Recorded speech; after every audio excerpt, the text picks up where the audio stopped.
Hey everybody, welcome back to Jeff Bull Central. We're checking out a very special video game as far as I'm concerned today. This is Final Fantasy VII Rebirth. This is the second part of a three-game project that's Final Fantasy developer Square Enix has kind of very wisely decided to pursue a while back. And I gotta tell you, this sequel, this middle portion of this game, it's stellar. It's stellar. It's every bit as good. You know what? It's not even just every bit as good as Final Fantasy VII Remake. It's better. It's better than Final Fantasy VII Remake. Now, if you know anything about this game, Final Fantasy VII, you know that after the first portion of it, you leave the city of Midgar, where it takes place almost completely, and you go out into the world. You go out into this open world. Now, in 1997, when the original Final Fantasy VII came out, that open world looked a lot different than what we can do in 2024. I probably don't need to explain that it's a big world, it's a beautiful world, it's a lush world, it's a complex world with tons to see and tons to do. It's not just one or two biomes and all of that, and all of the peculiarities and particularities of that biome. It's not just several different biomes stitched together.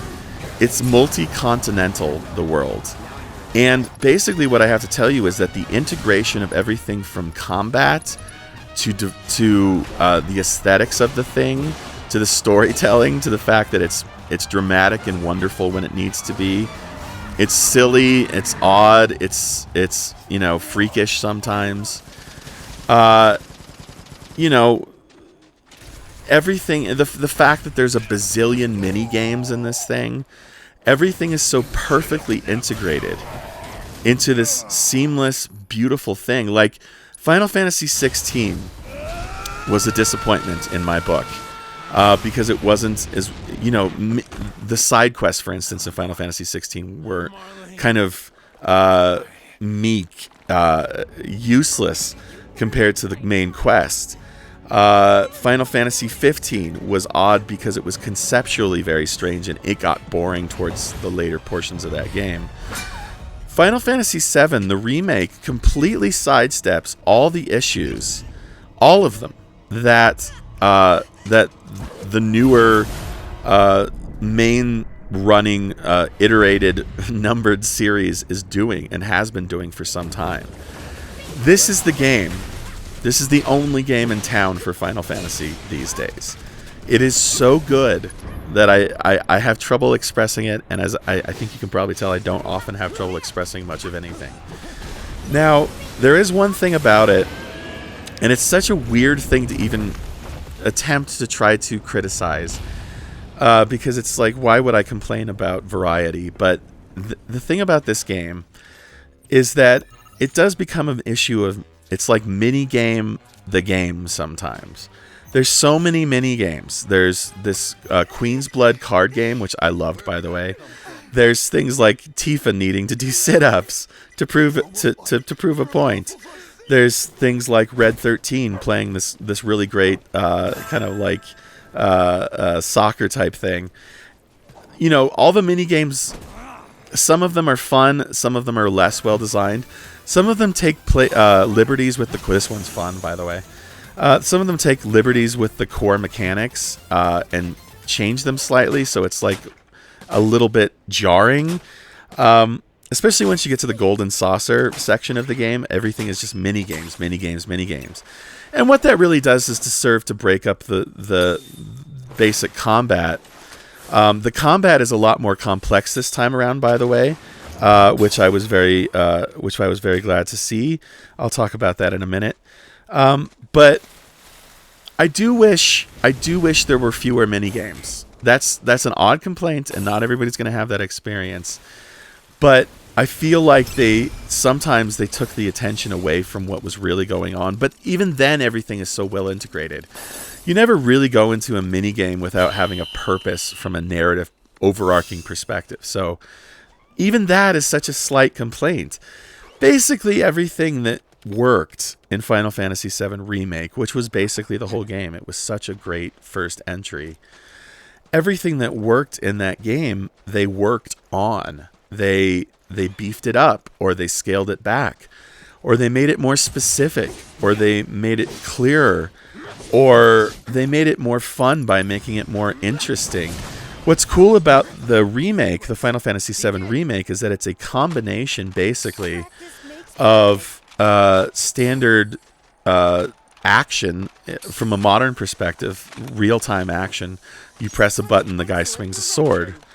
And it's a combination of that with turn-based action, which was the standard, which was the norm in Japanese role-playing games in the 90s, at least. Because while you're Cloud and you're swinging his breaker sword around, you are also making choices from menus. You are doing limit breaks. You are doing team-up combinations. You are summoning materia aeons, summons. You are choosing to do special moves or use items, like you need to heal people. It's a wonderful combination of I'm doing this in live action and I'm making choices from a menu that keeps it feeling uniquely like Final Fantasy VII, even though that we're now long since past that. It's almost a 30-year-old game. And it was such a powerful game. The reason that game, for me, the original 1997 Final Fantasy VII, was so powerful was, as I progressed through that game, yes, it was fun. Yes, it was technically marvelous. It was the characters. It was the characters that really stuck with me. It was the characters that drove the experience, because the more I got to know Cloud and Tifa and Barrett and Aerith and Red 13, who's my absolute favorite. I love this guy. And this is so ridiculous. This is a prime example of the humor in this game. Red 13 having to basically be Michael Jackson for a second. Why not? The more I got to know these guys in that original experience, the deeper it felt. The deeper it was to me. It felt so good and so real and so triumphant, frankly. And I got to tell you, this game is succeeding in that way. It is sucking me in. It is drawing me in the more I play this. Now that I've got two portions available to me. It's just as magical and just as full and just as engaging. It's more so because it's like everything is so beautifully designed. You come across these little towns, and each one has its own beautiful design aesthetic. It's got its own, feel and flavor in the localities. Every single region has its own type of chocobo that has different abilities and different skills. There are towers to investigate that give you points that go towards your VR stuff, which is not just about fighting summons and earning summons now. Man, I can't sing the praises of this game enough. There's so many beautiful moments. There's so many touching moments. There's so many funny moments. And it's a hell of a lot of fun.